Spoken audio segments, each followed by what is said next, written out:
PJ Gubernur Aceh Dr. Haji Safrizal ZA MSI bersama sejumlah tokoh internasional dan nasional membahas skema dan upaya memajukan pembangunan Aceh pasca 20 tahun bencana tsunami dalam pertemuan Aceh International Forum di Pendopo Gubernur Aceh, Senin 23 Desember 2024. PJ Gubernur Aceh dalam kesempatan itu menyampaikan terima kasih kepada semua pihak yang telah berperan membantu Aceh bangkit pasca diterpa bencana tsunami.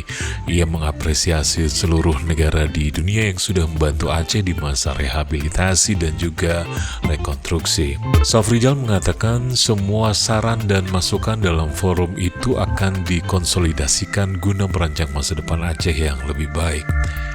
Mantan Menteri BUMN RI yang juga tokoh nasional Dahlan Iskan turut juga membagikan gagasannya dalam forum tersebut. Ia optimis Aceh bakal maju di masa yang akan datang. Pada kesempatan itu juga Dahlan menyebut sejumlah proyek besar yang bakal dibangun di Aceh, yaitu geothermal Selawah dan juga blok migas Andaman.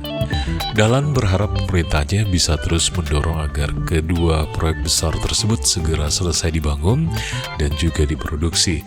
Selain itu, pemerintah Aceh juga perlu mempersiapkan sumber daya manusia untuk dimagangkan ke industri geothermal maupun migas yang sudah lama beroperasi di tempat lain.